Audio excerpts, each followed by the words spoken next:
Welcome back to another video, and in today's video we're going to be going over a line that is basically considered an auto win at high elo. The reason why it's considered an auto win, just by the way, is because when you get the right conditions for the opener, you basically just win the game for free. So we want to teach you how to actually capitalize on that when you find this in your game. I hope that you don't find this line in your games and you're just nervous and hesitant about playing because you don't know what to do, because this video we're going to teach you everything about it. But first, before we do that, we got a little announcement to make. There was a B patch a couple hours ago. Actually, at the time of recording, I think like 4 or 5 hours ago since the time of recording this video. But B patch has been out, and if you're wondering what the fuck's going on, why is there a B patch already, it's because Black Rose and Vertical Scrap was very disgustingly dominant in the meta. So if you weren't playing these two lines, it was a lot harder to secure a top 2. So I'm glad that they already addressed this really fast with Black Rose nerfs and Vertical Scrap nerfs, but also a couple of buffs, minute ones as well. Family buff, I believe there was a powder buff, there's a backline Elise nerf, and I believe there was a Firelight nerf as well. So overall, pretty simple V patch, not too much to really discuss. It makes a lot of sense as to why they did it, but enough about that. I just want to throw that on your radar. Maybe don't Black Rose 2020 anymore. But still not that bad though. I played it. It feels fine. But let's go over and talk about today's composition, and none other than Vertical Chem Baron. This is the auto win composition of the set right now. Obviously, you can't force it every single game, but when the conditions are right, and again, we'll go over why that is basically a free first. So in this line, it's very simple. Chem Baron, if you don't know what the trait is already, I will hover it over for you right here. But basically, it's the lose streak economy trait of the set. You basically have to secure your 3 loss first, and then once you do, you get to start stacking extra shimmer. And shimmer is sort of like, you can think of it as the currency to build up stronger shimmer weapons, and these shimmer weapons can be used on your Chem Barons. You do really want to get to that like 3 lose streak fast, because if you don't, the problem is that, and this is why you can't really force it, you need to hit that 3 lose streak in order to hit that extra shimmer, and if you're not consistently hitting that extra shimmer, you're probably not going to cash out a very high amount.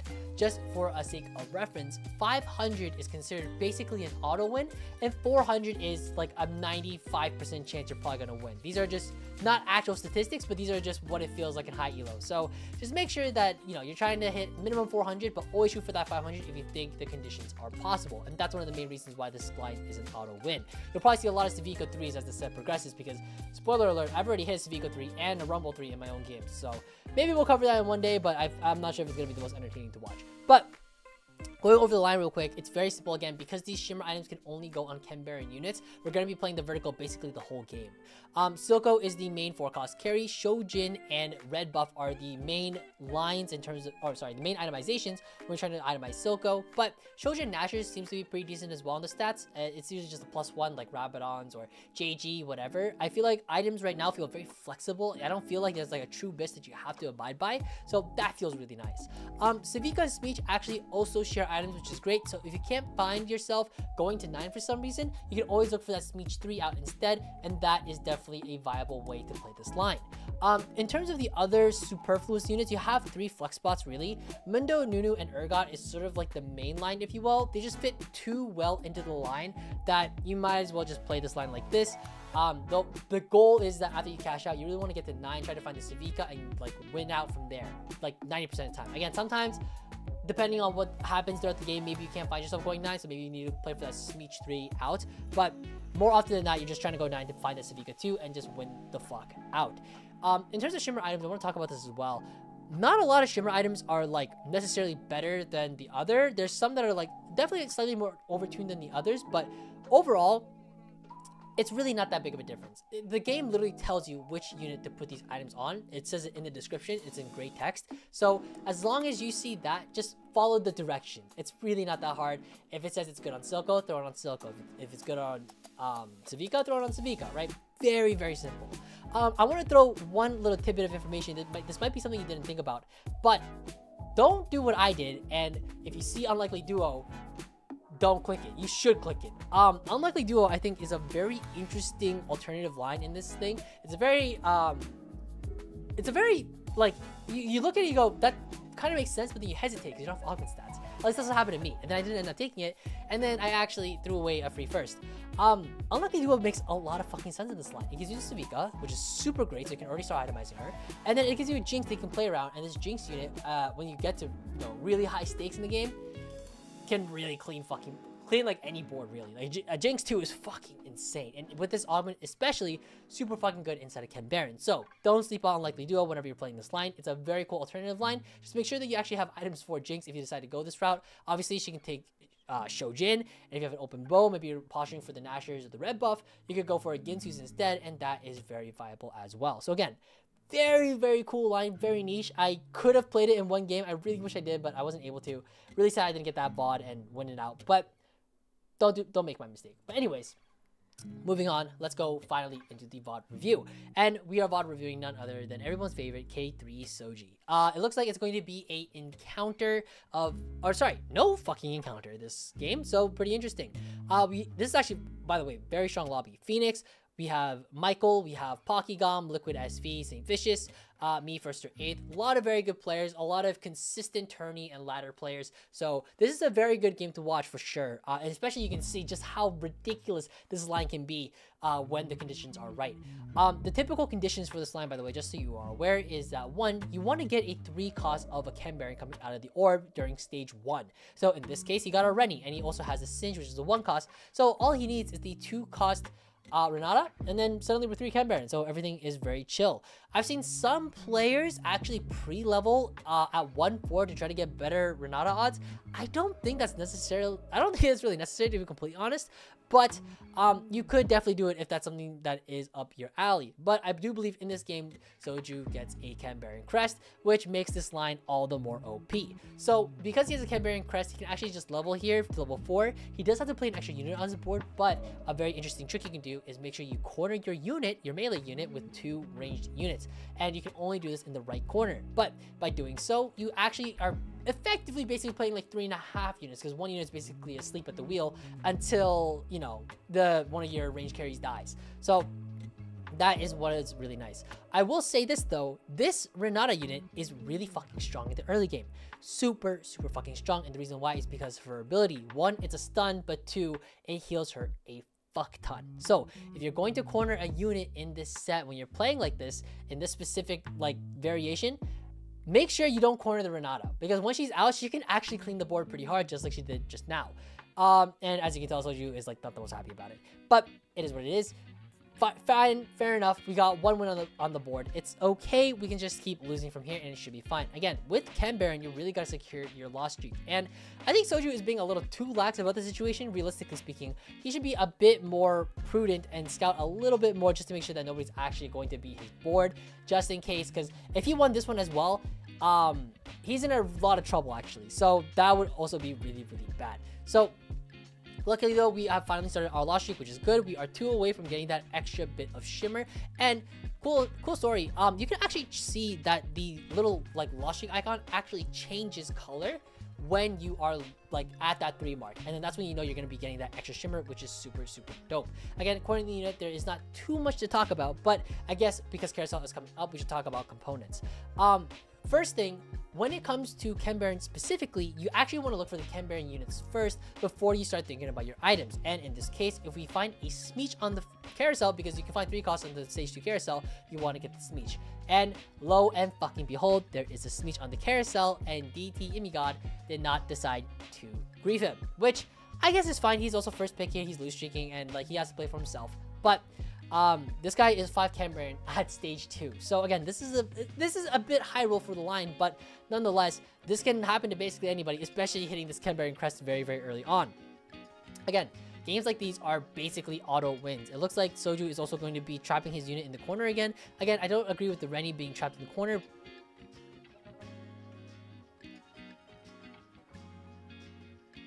Wait, what is this guy doing? Okay, don't do what he did and sell, okay? Like, he's 4 Ken Baron instead of 5, so yeah, that's not very good. Also, he's yapping a lot because I think somebody like kind of flamed him for it, and then he's like trying to argue back, but I'm pretty sure, if I remember correctly watching this VOD, I'm pretty sure he's trying to FF after this. Yeah, so like I'm pretty sure you're not supposed to fucking do that. You're supposed to play the 5. I think he lost about 20 shimmer there because he decided to opt down to 4 instead of 5, which is kind of weird, but you know what, it is what it is. Also, just judging based off everybody's HP in this lobby, it seems like nobody's actually on a 4 loss at the moment. So because of that, it's pretty easy for us to just make sure we are chilling and nobody's actually going to try to grief us or open sell their board, trying to hit, you know, whatever, like their 5 loss and yada. So to be completely honest, this spot's really great. Again, Arcane, you have to be very careful, especially during stage 2, because that's when you are the most vulnerable playing this line, because that is when people are really trying to start to spike, or not spike the board, but rather significantly more open to lose streaking and losing entirely, because like a 5 loss is a 5 loss, man. That's a lot of fucking money. So yeah, just make sure that you're scouting during stage 1. Or, sorry, stage 2. Anyways, looks like we get another Renata coming out of the orb, which is great. Another thing to note as well, the best way to preserve HP is to find ways to kill units. So, as you can tell right now, he is, like, sacking his Singe too, which is super... It makes a lot of sense. That's fine. It's a very, very strong front line. But another thing as well to note is that he should be... Because he's stacking all his units on, like, one side, he has a higher chance of actually killing a unit, because all that DPS is getting focused onto one unit. Not in this case in particular, because, again, he is trying to trap his units and trying to lose, like, super, super hard. He's just trying to open at the moment. But as the game progresses, we're going to slowly see him spike his board, and a big way of playing this line is making sure that you are really trying to kill units as you can, because preserving HP is a huge part of this line. If you can kill at least a couple units per fight, you're going to be way off better than anybody else. Going into 3-2 augments here, Invested, Radiant Relics, and Bulky Buddies. Invested is so fucking OP. Just gold is really great in this line in general, because it just gives you so much leeway. It gives you a lot more opportunities to try to hit that Silco 2, which is sort of like the big thing that you want to hit. And usually Mundo 2 is super nice to find as well, because that'll definitely solidify your front line no matter what. So I would just, like, honestly auto click Invested here. Let's see. I mean, you should reroll the left and right, just statistically speaking. I think there's a debate about this a long time ago, but you're actually better off rerolling your augments than just not rerolling them. So it's still going to be Invested here. We get Artifactory and Piercing Lotus. Again, Invested is just so much better than any of these other options. You also get the free rerolls to really just try to find every single unit you need. So we're just going to be taking Invested here. Gonna probably make 80, to be honest. I'm pretty sure you just sell the Rel here, and then we're just chilling. Or you can sell the Cassiopeia. I guess it doesn't really matter. Rel is nice for the Sentinels. It can spike our board a little bit more. And again, you want to be evaluating the power level of everybody's board around you, because the best Chem Baron player is going to be the player that loses by 1 unit every single round, because they're losing so little HP, versus someone who's basically getting like 5-0 like Soju is. But I mean, I can't even give him a lot of shit for it, because realistically speaking, whenever I play this shit, I am like basically open for it. So I get the hesitancy. But again, it all comes down to scouting. It matters like how much you're really trying to sweat. This is ladder at the end of the day. Like, it's not like there's like a lot of stakes on the line. I know the Block Bootcamp is going on right now, which I'm in it, by the way. Come by, swing the stream. But sorry, bad joke. It's not even a joke. I'm actually fucking in it. Okay, look, listen, okay, I work a fucking full-time job on top of everything. Okay, I'm not gonna make excuses right now, it doesn't matter. Okay, Soju ends up getting a son of a bitch. He gets a Silco off a carousel. So, he gets a Silco off carousel, so holy fucking shit. That is really high roll. So, getting the Silco and the Sweech off both carousels, even for this line, this is very, very high roll. So, he's already, I believe, 6 Chem Baron at 3-5, which is really, really good for him. Another thing to note as well about this line that I think is kind of interesting, I think on 3-5 or maybe even 3-3, depending on your economy, you can actually level to 7 and then roll for like the other 3 costs, as well as a potential Silco, depending on like how deep you gotta roll to find one of the 3 cost Chem Barons. Usually when you play this line, what I've noticed is that you really want to try to hit like 5 Chem Baron by like 3-5 at the latest. I'm not entirely sure what the math adds up to, but from my experience, usually you end up as like 1 or 2 lives near the very end when you're trying to cash out like a 500. But in order to get to 500, you really need to hit that like 5 Chem Baron on 3-5. That's sort of like the breaking point for a lot of times. Otherwise, most of the time you're gonna be cashing out a 400 instead. You gotta do the math. Right now, for example, we're 37 HP, but we have to. I think we gain like. What is the 6th break point? I believe the 6th break point is probably, let me see. It is, how much shimmer? 80 shimmer per round, which is quite a lot actually. So, oh sorry, it's 70. I guess Tactics Tool is not updated. But, so 70 shimmer per loss, which is great. So that means like for now, for example, we need to lose 1 more and we'll be fine. We can cash out the 500. That's why like he's looking at 26 HP. That's why he saved his shimmer, despite, he could have cashed out here, but just to like really guarantee the auto win, you want to go 1 more here and try to lose 1 more and then just go from there. But again, this line is very straightforward. He just has to hold Nunu here, and then all he does is just like play whatever board looks fine. It should be weak enough. He just has to scout, make sure that he doesn't accidentally win. If I were him in this spot, I know that I'm 1 loss away from winning out, so I wouldn't even slam anything here. So the fact he's even slamming items here is kind of crazy to me. But we do see that this guy's playing a Kog'Maw 2 on his board, so to be completely honest, no matter what we slam, I think we're going to be fine. He does opt to slam the TG here. I'm not the biggest fan of that. I actually think QSS BT might be better, and then open bow for like a last whisper on the Renata. The reason being is because you're probably going to play around a Savika at this point. You kind of already know, because a lot of the cash outs actually include Savika, but even if it didn't, you'd be playing around the speech until then. And quite honestly, TG, I don't like it very much because it gives you less opportunity to try and fit items onto all of your other Chem Baron units, because, spoiler alert, after you cash out your big one, typically you end up playing Chem Baron anyways, like you kind of have to, and then you get a little bonus Chem Baron items, if you will, and TG just takes up a lot of slots for 2 components. So I'm not the biggest fan of this TG slam. But going to the 2-1 augments here, powered shields, climb the ladder, and shield bash. Definitely not shield bash. We're not playing sentinels. We can take rid of that. Powered shields also is fine, but it's not really that great. We don't have too much shielding. It's probably going to be climb the ladder. Basically, it's kind of like Gifts for the Fallen, if you remember that augment from a while back. Kind of similar, but not entirely, but it's good for verticals, which is what we're doing. So we could do climb the ladder here. Spears Will. I mean, you could have maybe taken Spears Will. I don't like that many BTs or that many swords, but I guess it's fine. And it looks like from the black market, we are definitely cashing this out here. 2 1-star Savikas, 20 gold, Unleash Toxins, and Perfected Executioner's Chainblade. Now, earlier in the video, I had mentioned that there are not necessarily like shimmer items that are better than the other, except for a select few. Somehow, this motherfucker hit 2 of the best ones. Perfected Executioner's Chainblade is fucking disgusting. Just to give you an idea, it just gives you an execute and a lot of fucking stats. And every time a unit executes, it drops 3 gold. So this Perfected Executioner's Chainblade is like your free first, because you're basically playing, you're out as a 3-star 5 cost, because you farm so much fucking money. I'm not even kidding. And Unleash Toxins is literally the best Silco item in the game. So that is also very crazy that he hit this and the double Savika. Like there's probably not a better black market he could have maybe hit, except for maybe like a double Savika item shop. Given the fact he got Perfected Chainblade. But nonetheless, you take all. I don't know why he's staring at it. He should just take all. This is on 2 XP, by the way, so he's been reading this for a while. And then we get the Savika, which is great, and then we level, and then we just roll for the Silco 2, and then once we're Silco 2, we pop. Yeah, I think we just stop here. We're sitting on like a Loris pair. Well, honestly, we're sitting on a Loris pair. Sitting on Loris pair, speech pair. We're sitting on like 3 pairs. 4 pairs, actually. We could definitely roll here a little bit more.